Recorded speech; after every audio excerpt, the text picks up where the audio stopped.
Good morning. How's everyone doing today? Hope everybody had a great week, great weekend.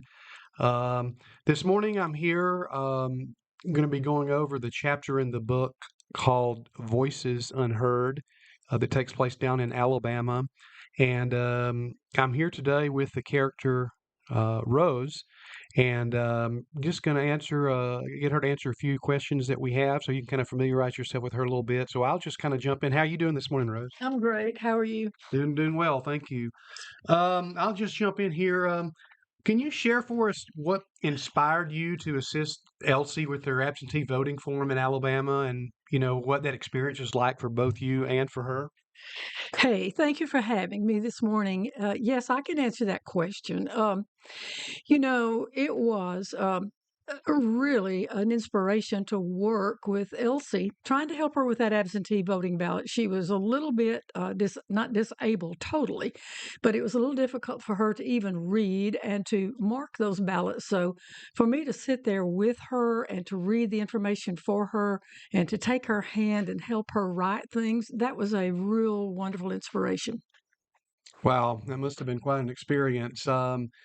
Rose, how did it feel witnessing, the obstacles that Elsie faced in exercising her right to vote, especially considering, her long history of civic participation? How did it feel watching that? Elsie is one of the ones that actually we fought for civic participation, the right to vote, and for me to be sitting there and helping her actually get to the end of the line and making that happen was absolutely an inspiration that I can never relive. Great. Rose, what went through your mind when the Alabama Attorney General's office officials arrived there on the doorstep? It was frightening. It scared me to death to begin with, and then I was thinking about Elsie sitting there and how she must have felt. It was terrifying. It was absolutely like we were back in the dark ages or a time when the freedoms were totally taken away. And I will say it was anger causing, and it was also extremely infuriating. I can imagine. Reflecting on Elsie's vow to fight for others' voices, how has this experience shaped your understanding of democracy and the importance of every single vote? Well, it's inspired me just a little bit more because when you are working like one on one with one person and you see the difficulties they have, it has to be compounded many, many times over. And so that re energizes someone to get out there and see what you can do to help others, particularly when there are legal boundaries and there are those of us working. We go right around those boundaries. We do the best we can and we run interference for those who are not unable to do it themselves. Great. Couple more questions and I'll let you run. What message do you have for individuals who might find themselves in a similar situation or who want to keep helping others to vote?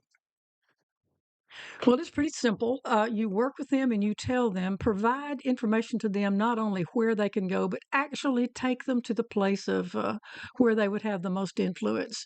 Don't say go to a certain link or something. Go to them, take your laptop, pull that up, and work with them right there one on one.